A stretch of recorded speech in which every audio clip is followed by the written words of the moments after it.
Assalamualaikum warahmatullahi wabarakatuh. Syukur alhamdulillah pada kesempatan yang berbahagia ini jumpa kembali dengan kami tim Gudang Properti Idaman, gudangnya para pencari properti. Ya, Bapak Ibu Saudara sekalian, pada kesempatan yang berbahagia ini kami akan melanjutkan sharing pada kesempatan yang lalu terkait bagaimana kita mempercepat value atau nilai properti berupa tanah agar kenaikannya signifikan. Jadi pada bincang-bincang yang lalu bagaimana menjadikan nilai properti ini yang harganya awalnya 30 juta, 40 juta, 50 juta dalam waktu 1 tahun itu bisa sampai 2 kali lipat minimal, yakni dengan ditanami jati. Nah, pada kesempatan kali ini kita melanjutkan bincang-bincang kita karena ada beberapa informasi, beberapa penanya gitu, ada yang menanyakan seperti itu. Nah, yang pertama kami sampaikan bahwa kenapa kami saat itu memilih berupa tanah ya dalam rangka untuk berinvestasi. Awalnya memang tidak ada unsur kesengajaan gitu ya, memilih tanah itu awalnya gitu. Karena ya masih pemula gitu kan. Karena ada tanah yang sedang membutuhkan dana, kemudian tanah tersebut dijual murah. Nah, gitu. Ini bukan memanfaatkan orang yang sedang membutuhkan, tapi niat kita adalah menolong orang yang membutuhkan. Kan seperti itu. Jadi ada yang membutuhkan dana kemudian dijual dengan harga yang miring, maka akhirnya kita ambil dengan harga yang relatif terjangkau.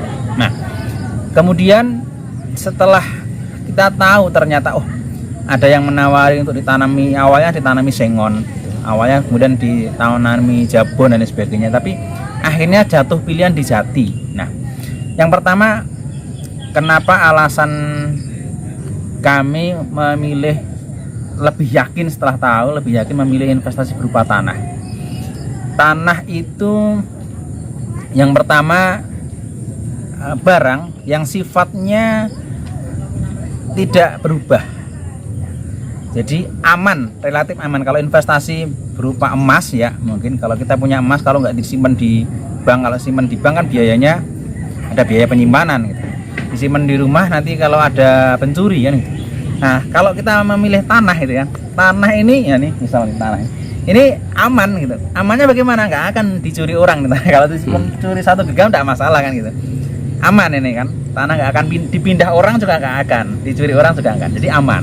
Pertama itu. Kemudian yang kedua, kami sampaikan kemarin itu bahwa memilih tanah dengan beberapa syarat, ya ini salah satu diantaranya adalah yang sudah bersertifikat dan sertifikat pekarangan, jadi sudah balik nama atas nama kita. Itu lebih aman lagi karena apa? Kita sudah memiliki sertifikatnya, jadi tidak ada yang namanya penipuan atau tidak ada diambil orang gitu. Kita megang sertifikatnya, kemudian tanahnya tidak akan berpindah. Jadi itu lebih aman. Jadi investasi yang lebih aman.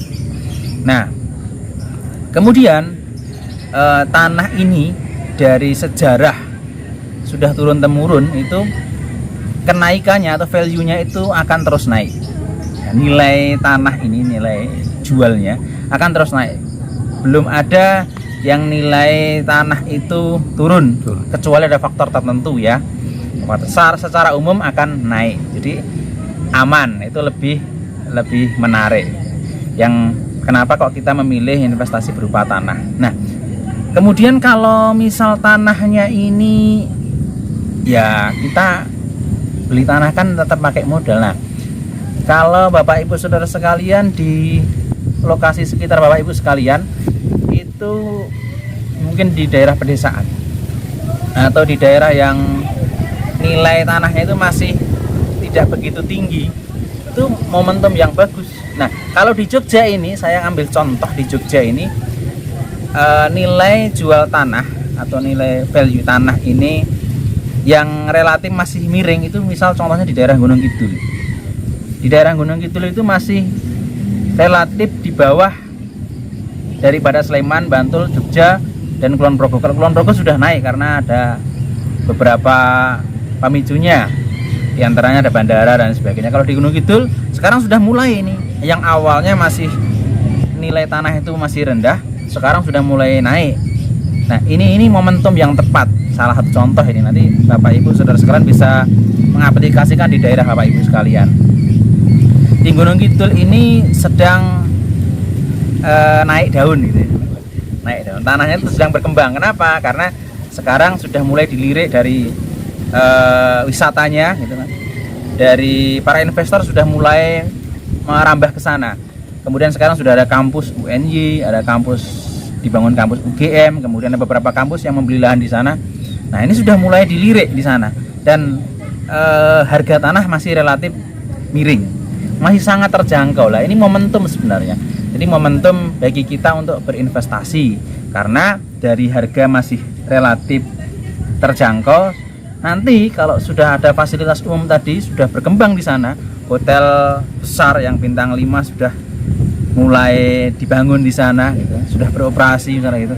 Nah, itu berarti sudah indikator bahwa ini sudah mau daerah yang sedang berkembang, sudah mau maju. Nah, ini progresnya properti ini akan semakin tinggi nilainya. Nah, apalagi tadi ditambah dengan melakukan percepatan, yakni dengan ditanami jati. Nah, jadi alasan memilih tanah adalah tadi aman. Jadi keamanannya relatif aman, sangat aman. Kemudian yang kedua, nilainya akan semakin naik. Nilainya akan semakin naik. Kemudian kita tambahi agar lebih meningkat lagi, lebih pesat peningkatannya. Nah, kemudian yang kedua, Bapak Ibu Saudara sekalian, kenapa kita memilih pohon jati? Nah, tidak pohon-pohon yang lain ya. Ini tidak menafikan kalau Bapak Ibu Saudara sekalian mau mencoba untuk tanaman yang lain, tanaman buah dan sebagainya, monggo, tidak masalah.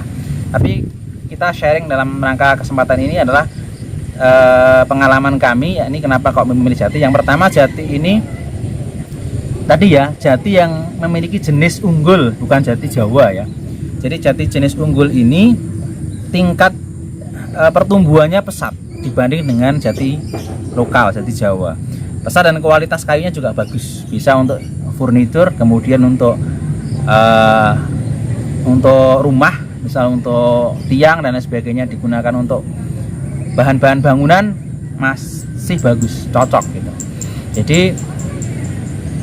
kayu jati ini sudah terkenal di mana-mana sejak dulu. Nah, kenapa kok memilih kayu jati? Yang pertama, kayu jati tadi digunakan nilai jualnya tinggi ya, nilai jualnya tinggi. Kemudian yang kedua, kalau misal nanti sudah panen, misal nggak dijual tanahnya ya, kebanyakan orang kan menanam jati untuk investasi gitu kan, atau membeli pohon jati yang sudah di tanahnya, ada ada pohon jatinya, itu untuk investasi. Nah, itu nanti kalau sudah tua, sudah cukup untuk ditebang dan untuk jadi bahan bangunan gitu, bahan furnitur dan lain sebagainya. Itu ketika pohon jati ini ditebang, kemudian pohonnya tadi digunakan untuk membangun atau untuk mau dijual seperti itu, maka ini nggak usah ditanam lagi, tidak perlu ditanam lagi pohon jatinya ini di area tanah kita, tidak perlu, karena akan tumbuh tunas baru ya di sana.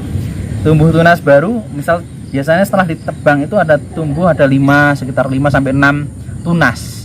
Nah, nanti kita pilih yang paling bagus, yang pertumbuhannya cepat, nanti yang lain kita matikan. Nanti cepat sekali pertumbuhannya, karena apa? Karena akarnya sudah banyak di tanah, itu sudah banyak. Nah, ini kelebihannya kenapa kami memilih pohon jati. Selain nilai jual pohon jati itu tinggi karena digunakan banyak dalam segala lini, dipakai menggunakan pohon jati. Kemudian yang berikutnya adalah ketika kita sudah memanen, kita tidak perlu menanam lagi karena nanti akan tumbuh tunas baru, dan tunas yang baru ini akan tumbuh lebih pesat daripada ketika kita nanam pertama. Karena apa? Karena akarnya sudah menjalar kemana-mana. Nah, ini jadi sekelumit tentang kenapa kita memilih tanah untuk berinvestasi. Kemudian kenapa kita memilih pohon jati yang untuk ditanam. Nah, jadi bagi kami alasan ini cukup baik, cukup masuk ya, cukup bisa diterima karena yang pertama kita sudah membuktikannya sendiri, kemudian yang kedua masih bisa realistis dihitung. Oh ternyata memang benar gitu ya kalau investasi. Nah kalau terkait dengan, nah kemudian kalau misal harganya, kalau beli tanah kan harganya tinggi kan gitu.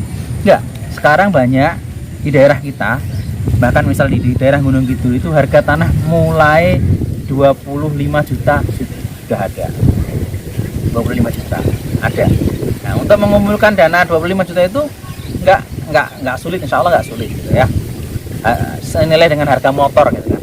Kalau beli motor second gitu kan, tapi untuk beli tanah insya Allah dengan harga segitu, sisanya untuk beli tanah. Nah nanti dikembangkan akan lebih mempercepat pertumbuhan nilai dari harga tanah tersebut. Nah jadi Bapak Ibu Saudara sekalian, ini sekelumit tentang bagaimana kami pertama kali kok ternyata tanah menjanjikan seperti itu, prospeknya luar biasa. Kemudian kita tanami biar lebih produktif, biar lebih value-nya lebih cepat gitu dibanding dengan rata-rata sekitarnya ya tadi dengan ditanami itu, dan kita pasarkan kalau mau menghendaki untuk dijual kembali. Tapi kalau misal memang untuk anak cucu kita tidak masalah gitu. Atau bahkan Bapak Ibu Saudara sekalian sudah punya lahan gitu. Sudah punya lahan yang lokasinya itu cocok untuk ditanami. Nah ini momentum kesempatan yang baik, tidak membiarkan lahan ini nganggur gitu, hanya ditumbuhi dengan rembutan atau apa, tapi kita maksimalkan fungsinya. Nah yang baik lagi adalah ketika kita tanami pohon itu bagian dari program dunia gitu ya, bermanfaat untuk banyak orang karena mengeluarkan oksigen kan, membantu untuk menghijaukan dunia. Jadi kalau kita menanam pohon itu bagian dari menghijaukan bumi kita. Jadi insya Allah bagian dari ibadah, amal jariah bisa, karena kemanfaatannya untuk banyak makhluk hidup di muka bumi. Jadi insya Allah itu lebih mulia. Nah mungkin itu yang bisa kami sampaikan sedikit tentang meneruskan kemarin. Nanti untuk ada banyak hal yang terkait dengan nanti bagaimana proses penanaman dan lain sebagainya gitu. Nah itu insya Allah kita bahas ke pertemuan ke depan, dan yang sedikit ini mudah-mudahan bermanfaat khususnya diri saya pribadi, diri kami, dan kepada Bapak Ibu Saudara sekalian. Terima kasih atas segala perhatian. Assalamualaikum warahmatullahi wabarakatuh.